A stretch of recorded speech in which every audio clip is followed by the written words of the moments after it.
Hello. In this class, we will discuss the second problem based on substitution method. So here it is saying in a shop, the cost of 2 pencil and 3 eraser is rupees 9 and the cost of 4 pencil and 6 eraser is rupees 18. Find the cost of each pencil and each eraser. तो जैसा कि first problem में हमारे पास already equations standard form में given थी, but second problem में हमें क्या करना है, हमें इक्वेशंस फॉर्मुलेट करनी है by the language which is stated.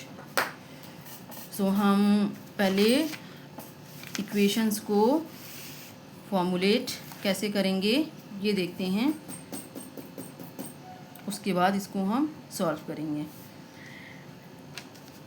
हमारे पास वेरिएबल्स कितने हैं, पेन एंड पेंसिल्स, पेंसिल हैं एंड इरेज़र है.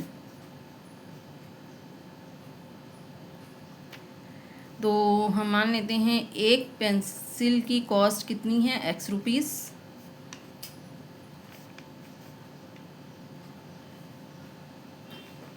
One pencil let cost is x rupees, और यहाँ पे एक इरेज़र की जो कॉस्ट है उसको हमने मान लिया y रुपीज़.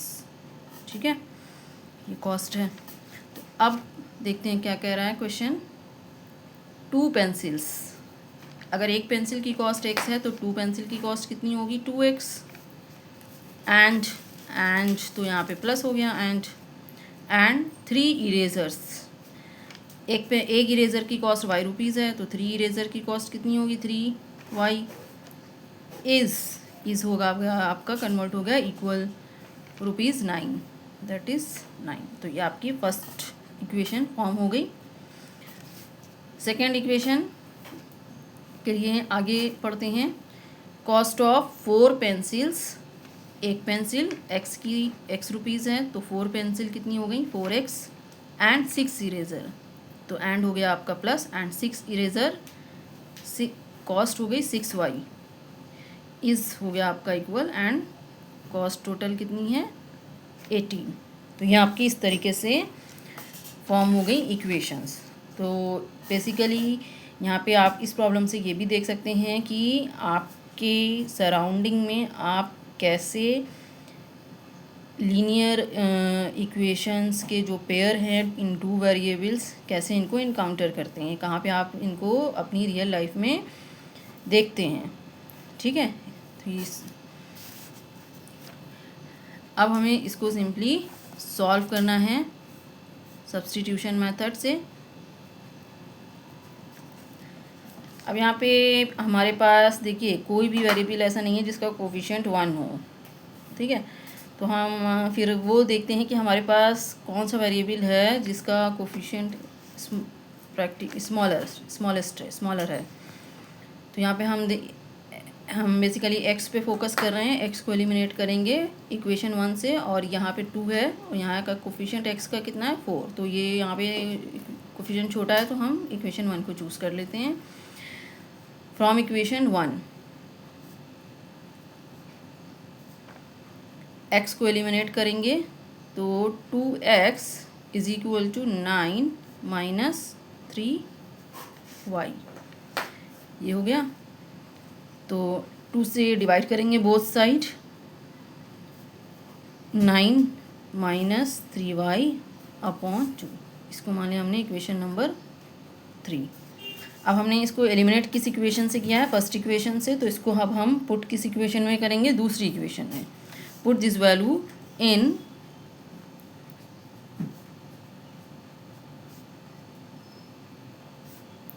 In equation 2. तो इक्वेशन 2 आपकी क्या बनी है, 4x. इक्वेशन 2 आपकी है 4x. तो x की वैल्यू आपको पुट करना है यहाँ से, तो हम साथ साथ x की वैल्यू भी पुट कर देते हैं, 9 माइनस 3y अपॉन 2. तो 4x की वैल्यू डाल दिया हमने इक्वेशन 3 से, plus 6y is equal to 18. ये हमारी इक्वेशन नंबर 2 हो गई after substituting the value of x in terms of y. अब ये देखिए यहाँ पे हम इसको डिवाइड कर सकते हैं, ये हो जाएगा 2 और 9 minus 3y plus 6y is equal to 18। ठीक है, फर्दर इसको आप ओपन कर दीजिए bracket, multiply 2 9 18 minus 2 3 6y plus 6y is equal to 18। अब देखिए ये माइनस 6y है, ये प्लस 6y है, यहाँ पे क्या हो जाएगा, ये 0। ठीक है, तो 18 इज इक्वल टू 18। अब यहाँ पे आपके साथ क्या सिचुएशन देख रहे हैं, यहाँ से आपका जो वेरिएबल है वो पूरा डिसअपियर हो गया। यहाँ पे आपका जो y है वो आ ही नहीं रहा है। आपकी जो फाइनल सिंप्लीफिकेशन, फाइनली जो सिंप्लीफाई करके आपकी इक्वेशन आई है, यहाँ आपका वेरिएबल y आपका एकदम डिसअपियर हो गया, आ ही नहीं रहा है। इस तरीके की प्रॉब्लम, जब इस तरीके की सिचुएशन आती है तो हम फिर कैसे डील करते हैं उसको। ये जो आपकी इक्वेशन बनी है इसको आप टेस्ट करिए, दिस इज़ ट्रू और फॉल्स। ये एक तरीके का स्टेटमेंट है ना, 18 इक्वल टू 18 मैथमेटिकल स्टेटमेंट। तो दिस स्टेटमेंट इज ट्रू और false. Obviously this is true, 18 equal to 18, this is true always. तो जब आपका वेरिएबल डिसअपियर हो जाता है तो उस कंडीशन में आप नेक्स्ट टेस्ट ये करते हैं कि जो आपका स्टेटमेंट आ रहा है वो ट्रू है या फॉल्स है। तो यहाँ पे ये ट्रू है, ट्रू है। इन दैट केस हमारे पास जो केस बनता है वो बनेगा इनफाइनाइटली मेनी सॉल्यूशंस। इस प्रॉब्लम के लिए हमारे पास, इस पेयर ऑफ लीनियर इक्वेशंस के लिए हमारे पास कितने सॉल्यूशंस हैं, इनफाइनाइटली मेनी सॉल्यूशंस। ठीक है, वो डिपेंड करता है स्टेटमेंट आपका ट्रू या फॉल्स पे। ट्रू है तो in that case infinitely many solutions आपके हैं इस पेयर ऑफ लीनियर इक्वेशंस के। तो ये आपका रिजल्ट है, आंसर है। बट अगर आपको सॉल्यूशन फाइंड आउट करना है तो कैसे करेंगे, क्योंकि अब यहाँ पे इनफाइनाइटली मेनी सॉल्यूशंस हैं और आपको यहाँ से क्लियरली तो कोई सॉल्यूशन आपके हैंड में आया नहीं है, बस एक आपका रिज़ल्ट आ गया है कि we have infinitely many solutions. तो इन दिस केस हम करते क्या हैं, कोई भी एक वेरिएबल की वैल्यू, दो वेरिएबल्स हैं x एंड y, तो किसी भी एक वेरिएबल को हम वैल्यू अपनी मर्ज़ी से कोई भी वैल्यू दे सकते हैं। ठीक है, अपनी मर्ज़ी से हम किसी भी वेरिएबल को कोई वैल्यू दे सकते हैं। तो let y is equal to 1, y is equal to हमने 1 मान लिया। तो इक्वेशन नंबर 3 से हम y की वैल्यू पुट करके x की वैल्यू फाइंड आउट कर सकते हैं। तो इक्वेशन आपकी जो 3 है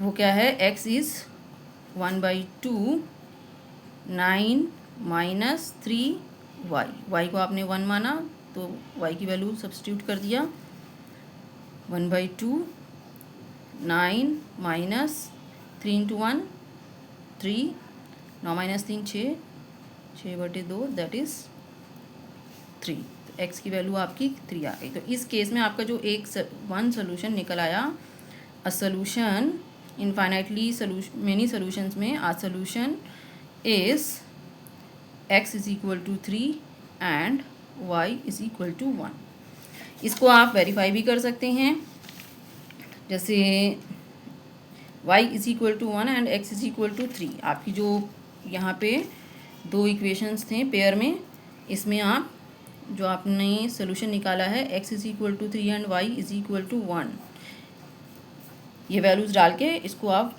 टेस्ट भी कर सकते हैं कि आपका जो सॉल्यूशन है, जो आपका आंसर आया वो सही आया है कि नहीं। तो इक्वेशन 1 में जब आप x को 3 एंड y को 1 डालेंगे तो क्या हो जाएगा, x is 3 left hand side में। लेफ्ट हैंड साइड देखिए इक्वेशन 1 का, 2 इंटू x की वैल्यू डाला 3 प्लस 3 y की वैल्यू डाला 1, तो क्या आ गया 2 इंटू 3 6, 3 इंटू 1 3, ये आपको राइट हैंड साइड मिल गया।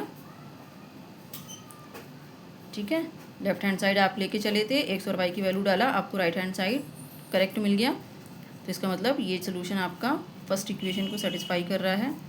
इसी तरह सेकंड इक्वेशन के लिए अगर आप LHS में डालेंगे 4x is 3 plus 6y is 1, 4 3 is 12 plus 6 into 1 6, that is 18। तो ये आपका मिल गया राइट हैंड साइड, वो भी करेक्ट है। तो इस तरीके से जो आपका सोल्यूशन आया है, जो आपने सोल्यूशन फाइंड आउट किया है, दिस इज़ करेक्ट, ये वेरीफाई कर सकते हैं।